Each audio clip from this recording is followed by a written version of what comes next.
ಮಹಾಲಕ್ಷ್ಮಿಗೆ ಅತ್ಯಂತ ಪ್ರಿಯವಾದಂತಹ ಉಪ್ಪಿನ ದೀಪವನ್ನು ಈ ಆಷಾಢ ಮಾಸದಲ್ಲಿ ಈ ದಿನ ಹಚ್ಚುವುದರಿಂದ ನಿಮ್ಮ ಸಕಲ ಇಷ್ಟಾರ್ಥಗಳು ಸಿದ್ಧಿಯಾಗುತ್ತದೆ. ಏನೇ ಬೇಡಿದರೂ ನಿಮಗೆ ದೊರೆಯುತ್ತದೆ.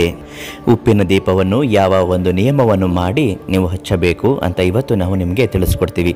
ಅದೃಷ್ಟಧಾರೆ ಫೇಸ್ಬುಕ್ ಪೇಜನ್ನು ಫಾಲೋ ಮಾಡ್ತಾ ಇಲ್ಲ ಅಂದರೆ ದಯವಿಟ್ಟು ಒಂದು ಲೈಕ್ ಕೊಟ್ಟು ಫಾಲೋ ಮಾಡಿ.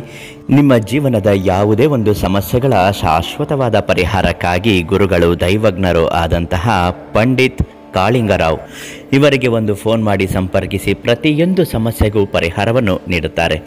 ಇನ್ನು ಆಷಾಢ ಮಾಸದಲ್ಲಿ ಉಪ್ಪಿನ ದೀಪ ಮಹಾಲಕ್ಷ್ಮಿಗೆ ಅತ್ಯಂತ ಪ್ರಿಯವಾದ ದೀಪ ಆಗಿರುತ್ತೆ. ಈ ಮಾಸದಲ್ಲಿ ಅಂದುಕೊಂಡದ್ದು ಬೇಗ ನೆರವೇರಲಿ ಅಂತ ದೇವರಲ್ಲಿ ಕೇಳಿಕೊಂಡು ಈ ಒಂದು ದೀಪವನ್ನು ಹಚ್ಚುವುದರಿಂದ ಮನೆಯಲ್ಲಿ ಸುಖ, ಶಾಂತಿ, ನೆಮ್ಮದಿ, ಅಷ್ಟೈಶ್ವರ್ಯಗಳು ಲಭಿಸುತ್ತದೆ. ದುಡ್ಡು ಕಾಸಿನ ಸಮಸ್ಯೆಗಳು ನಿವಾರಣೆ ಆಗುತ್ತೆ.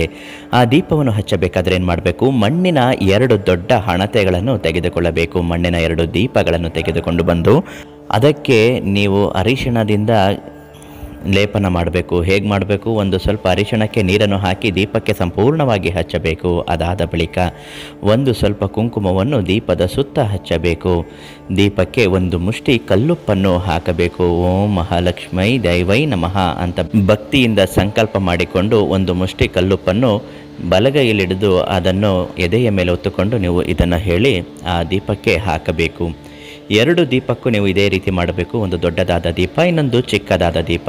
ದೊಡ್ಡದಾದ ದೀಪಕ್ಕೆ ಮಾತ್ರ ಕಲ್ಲುಪ್ಪನ್ನು ಹಾಕಬೇಕು. ಚಿಕ್ಕ ದೀಪಕ್ಕೆ ಕಲ್ಲುಪ್ಪನ್ನು ಹಾಕಬೇಡಿ. ಅದಕ್ಕೆ ಮಲ್ಲಿಗೆ ಎಣ್ಣೆಯನ್ನು ಬಳಸಬೇಕು. 3 ಬತ್ತಿಯನ್ನು ಹಾಕಿ ದೀಪವನ್ನು ಹಚ್ಚಬೇಕಾಗುತ್ತೆ. ಯಾವುದೇ ಕಾರಣಕ್ಕೂ ಗಂಧದ ಕಡ್ಡಿಯಿಂದನೇ ಹಚ್ಚಬೇಕೇ ಹೊರತು ಕಡ್ಡಿ ಪೊಟ್ಟಣದ ಕಡ್ಡಿಯಿಂದ ನೀವು ದೀಪವನ್ನು ಹಚ್ಚಬಾರದು.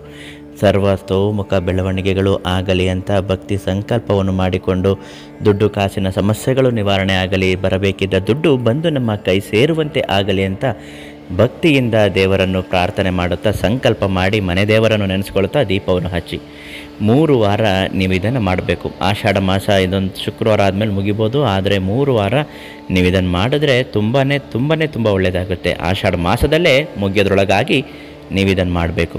ಹಾಗೂ ನಿಮ್ಮ ಬದುಕಿನಲ್ಲಿರುವಂತಹ ಯಾವುದೇ ಒಂದು ಸಮಸ್ಯೆಗೆ ಶಾಶ್ವತ ಪರಿಹಾರಕ್ಕಾಗಿ ಪಂಡಿತರು ಕಾಳಿಂಗರಾವ್ ಗುರುಗಳು ಇವರಿಗೆ ಒಂದು ಫೋನ್ ಮಾಡಿ ಎಲ್ಲ ಸಮಸ್ಯೆಗೂ ಪರಿಹಾರವನ್ನು ನೀಡುತ್ತಾರೆ. ನಾಳೆ ಮತ್ತೊಂದು ಮಾಹಿತಿಯೊಂದಿಗೆ ನಿಮ್ಮನ್ನು ಭೇಟಿ ಮಾಡುತ್ತೇನೆ.